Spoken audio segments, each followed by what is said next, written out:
you're seeing this, I'm already dead. I've got a switch set up to transmit the location of this videotape and one other to Todd Howard upon the event of my death. He's the only one I can trust at this point.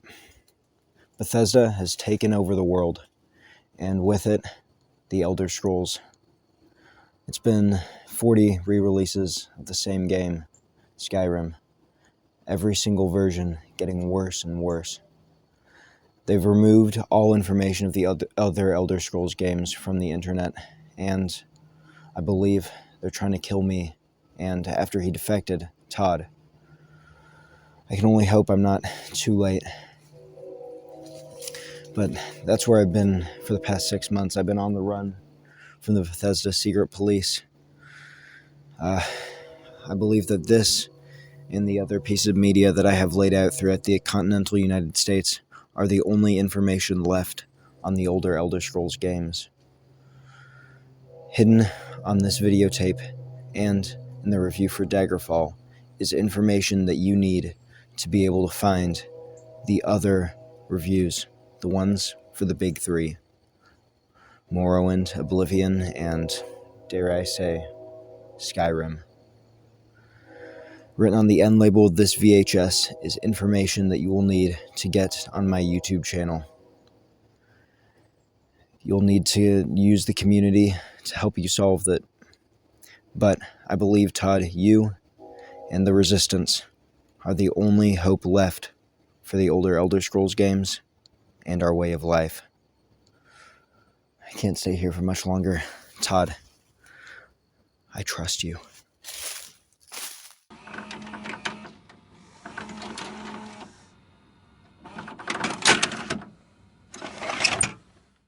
The Elder Scrolls Arena is the first game in the Elder Scrolls series, and despite having set the stage for maybe the biggest first-person role-playing game series currently, it's a pretty dated game. Despite this, it does have a few merits. Of course, being the first in the Elder Scrolls series is important enough, but it also has a deep magic system and, at times, effective dungeons. The moment-to-moment gameplay really isn't that bad, but its 20-hour runtime really did not keep me hooked. But before we get into the main video, I'd like to do a little bit of self-advertisement. This video is not only the part of a series of reviews I'll be doing on the rest of the mainline Elder Scrolls games, and the spin-offs if the reception's good enough, but is also taken from my Twitch stream at twitch.tv/geekssbm. Hit me up there to watch me get footage for these reviews and for a bit of my live reactions to the games. Anyway, self-advertisement over, let's get into the video. In a time where most computer RPGs were some combination of top-down or grid-based first-person, a true 3D open world was ambitious. Ultima Underworld, released in 1992, proved that a full 3D world was possible, but its scale was limited to the Stygian Abyss, a single, albeit expansive dungeon, not the scale that game designer Ted Peterson dreamed of.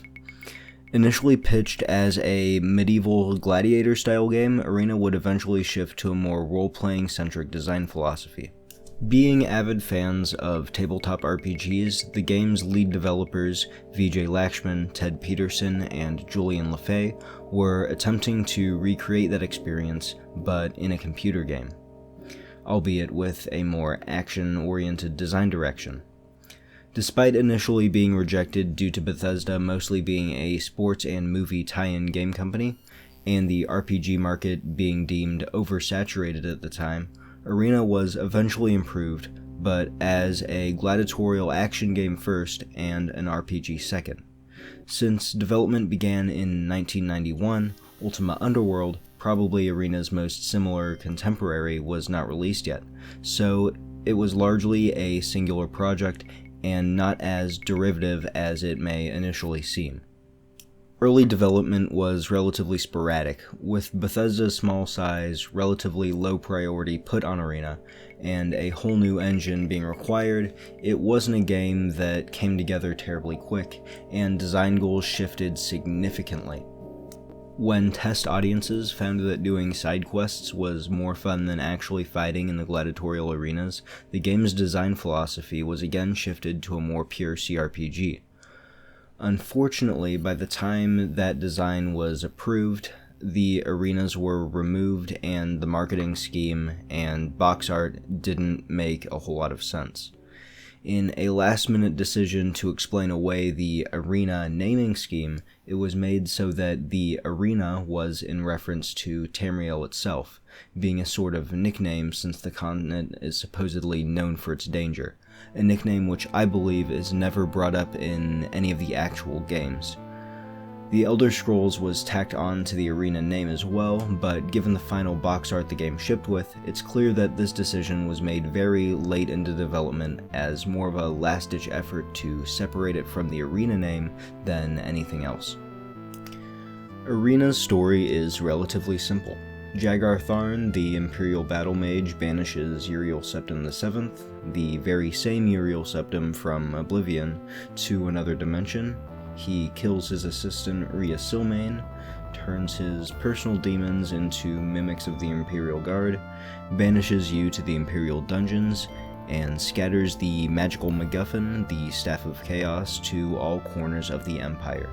Of course, it's up to you to retrieve the pieces of the Staff of Chaos, defeat Jagar Tharn, and restore Uriel Septim to the throne. It really doesn't get any more complicated than that, which, especially compared to some of the amazing and often obtuse and overcomplicated storytelling of later Elder Scrolls games, it's a bit of a shock, but it works fine enough and is an alright enough functional story for a simple fantasy RPG. Much of the setting had yet to be established and wouldn't be until Redguard and Morrowind when Kirkbride came on, but as I said, it works fine enough as a simple sword and sorcery fantasy romp a la Advanced Dungeons & Dragons. Unlike the other games in the series, you cannot make your own class. Instead, you can either choose from the pre-made classes or have the game choose for you by doing a quiz. There are a few really awful classes that will just ruin your gameplay experience if you pick them, but as long as you know at least a little bit about what you're in for, you should be fine. Just know that stealth doesn't really exist in this game, so thief-adjacent classes are nigh useless, and lockpicking is partially bound to your intelligence, so why wouldn't you just cast a knock spell? After picking your class, you name yourself and select your gender before being shown a map of Tamriel. This is where you pick your race. Unfortunately, Imperials and Orcs don't exist yet, and Khajiit are humanoid. Something that would later be retconned by explaining it with the moon phases. Different moon phases during the birth of a Khajiit changes how cat-like they are. Once you select your race and class, both with no statistical explanations in-game, you'll have to use the manual for that. You get to your D&D style allocation point by menu. Agility, strength, and intelligence are very important, followed closely by endurance since it's entirely what decides your health. You can see it as this game's constitution stat. Personality is more or less useless, and luck is very unimportant. You'll have more than enough money and loot than you know what to do with. It's fine enough character creation, but relatively simple and not terribly nuanced. It gets the job done, but nothing more. The classes have base changes that you won't be able to do things other classes can, like wear certain armor and cast certain spells. Some fighting classes can't even cast spells at all, same thing with the thief, and then there are a number of sort of hybrid classes in between. This does make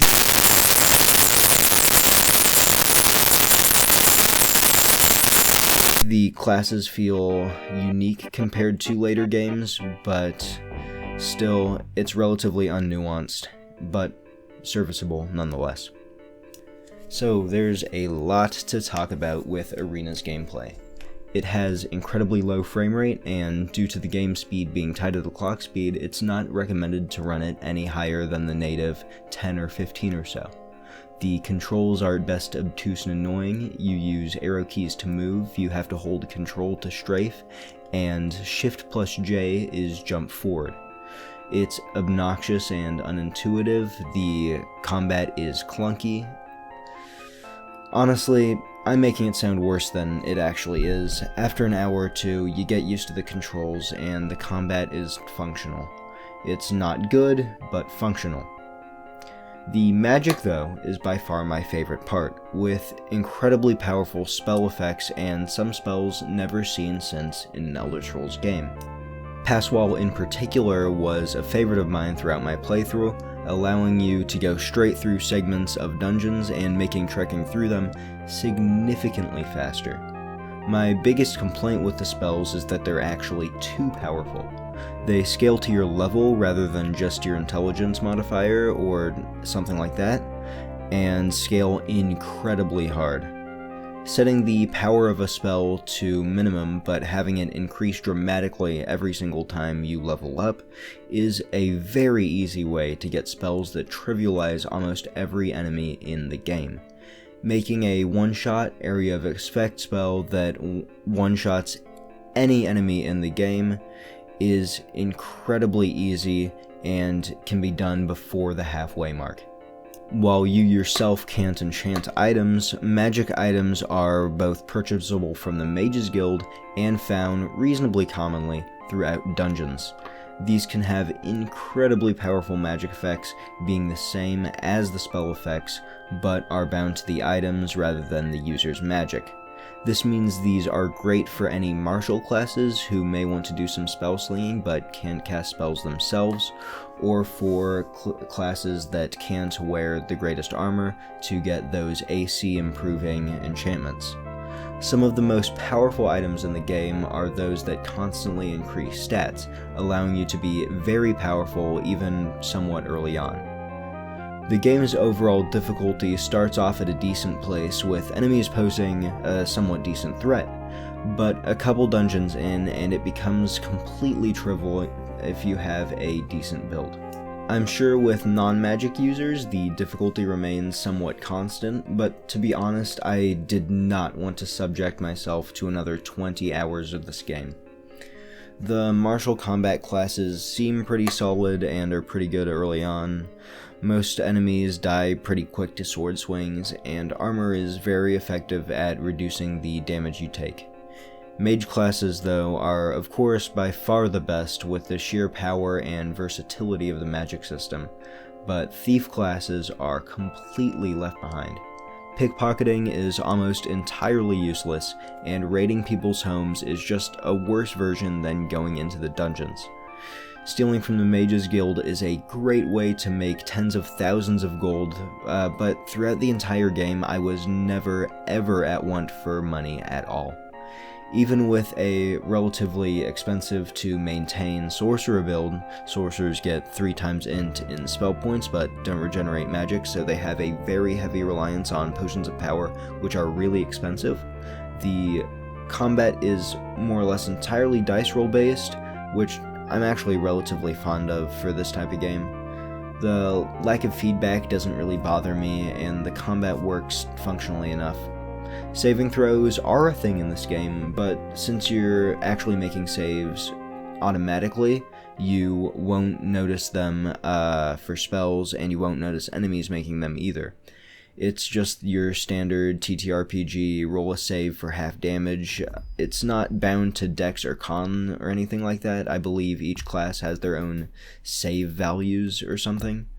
Thaco is used for the AC, which I'm a fan of in TTRPGs especially, though in computer RPGs I think it works really well because it has slightly more nuanced interactions, but in a game like Arena where it's displayed through Thaco, it also makes it a little bit confusing because better armor is actually displayed as a negative value.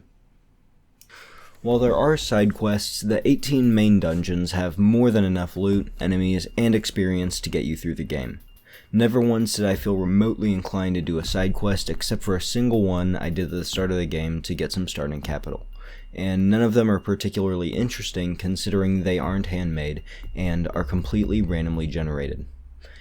Every single main quest line, except for the final one, follow the same formulaic structure.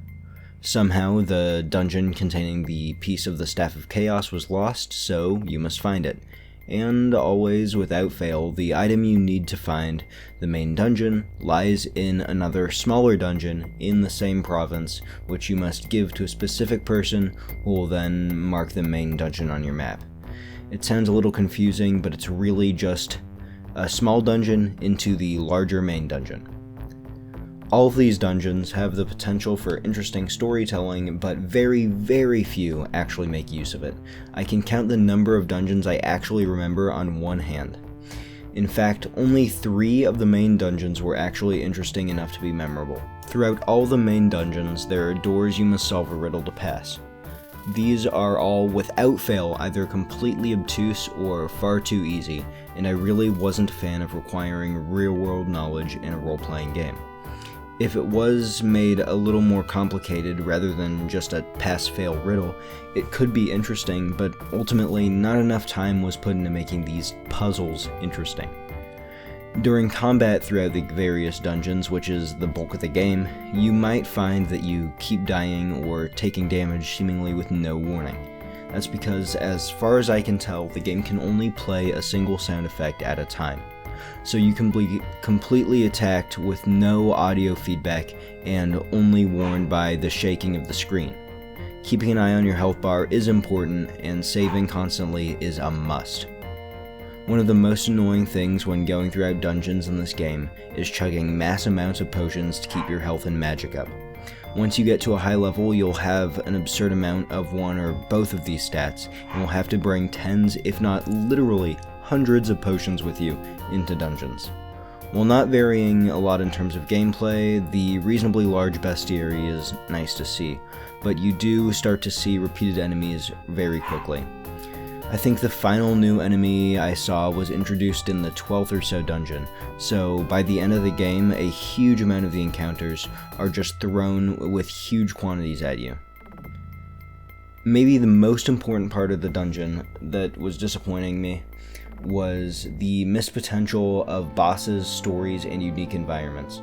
Though you'll hear of great beings formerly having tackled these dungeons, or great denizens of Tamriel who now reside in them, you don't actually ever come into contact with any of them, and instead just fight the same generic enemies, or, if you're lucky, find some notes left behind by previous inhabitants.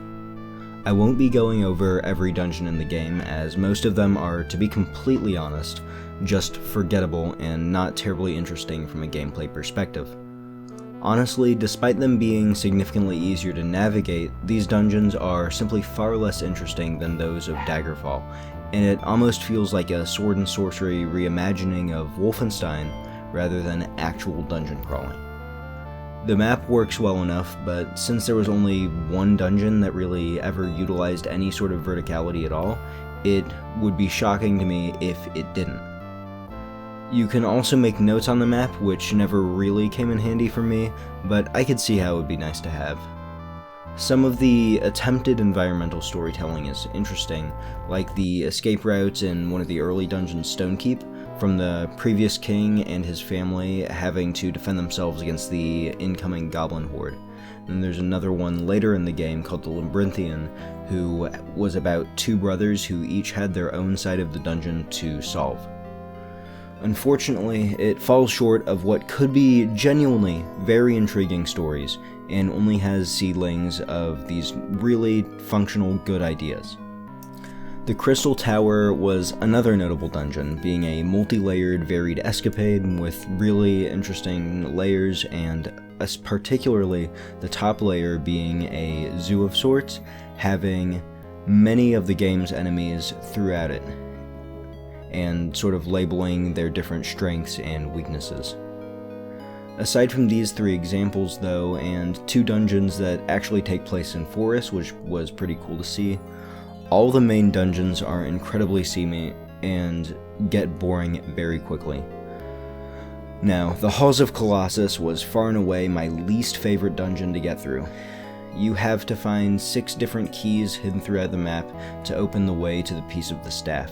With how tiny the key sprite is, combined with how huge the size of this dungeon is, and some of the keys being hidden behind secret doors, makes this particular dungeon a giant headache to get through, and it was single-handedly the reason why I took a 6-month break from my arena playthrough. With dungeons being so samey, you'd assume, or at least hope, that the surface world is varied. But sadly, pretty much all of Tamriel looks, feels, and plays the same. Mages' guilds, temples, inns, stores, and sometimes palaces are all to be found in cities. Outside of burglarizing the innocent civilian homes, which is in and of itself just pretty much a mini dungeon crawl, all of these cities are far bigger than they need to be, with altogether not enough to do.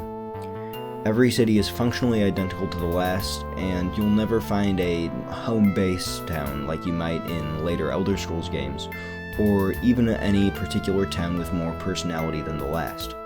Notably, the Imperial City is an exception, and despite being a far cry from what it would look like in Oblivion or in the Pocket Guide to the Empire, the Imperial City is probably the best laid out and easiest to navigate town in the game, being centered around the Imperial Palace.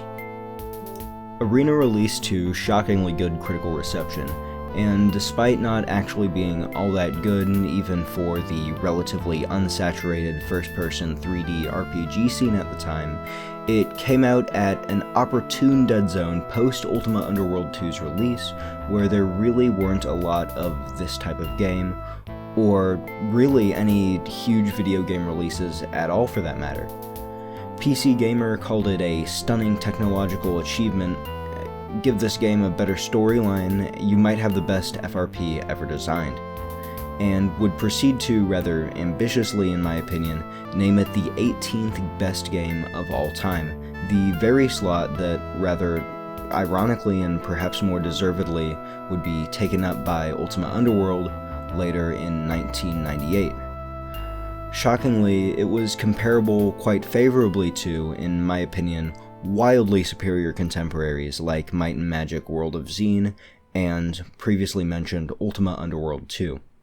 Especially when it released just a few months before System Shock and Doom 2, it's somewhat baffling that it reviewed and sold as well as it did.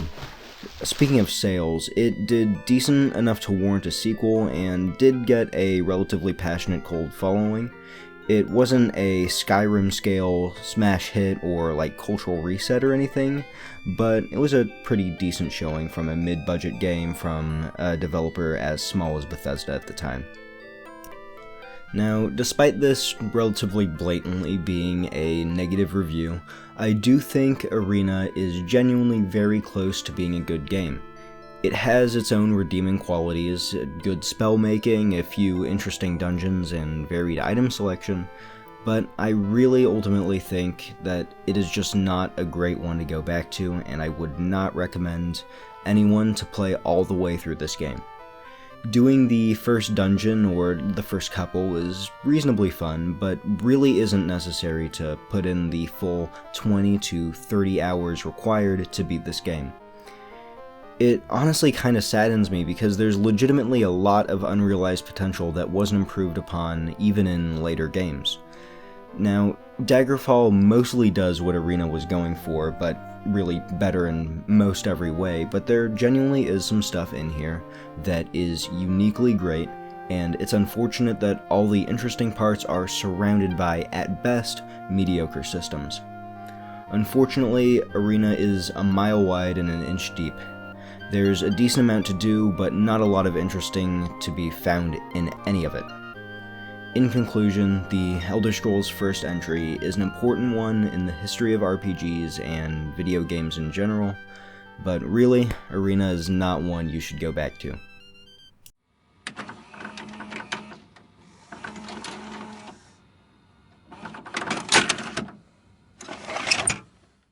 11/11/11. The day it all went wrong. The day the Scourge of Skyrim was released on the world. I need you, Todd Howard, and I need the community behind you to fight back. Hidden in this video and in the second video coming soon. Once you upload it to YouTube, that is, Todd, is hidden a code that you must send to a bot that I have set up on a social media. Once known by a famous name, now known simply by a single letter. That's the social media you must send it to. The account is my old YouTube account, gone by the same name. I now have it set up as a bot to help you guys. If you send it the code word, it'll give you a link to an unlisted video. Send a second code word in the comments, and I'll transmit the location of the other 3 pieces of media to Todd Howard, and then he should upload those videos soon. I believe in you, Todd, and I believe in the community. I think we can fight back against this Bethesda scourge, and I think Skyrim can yet be defeated. Sorry about all this. It might seem like too much secrecy, but I really can't be too careful. Godspeed, soldiers.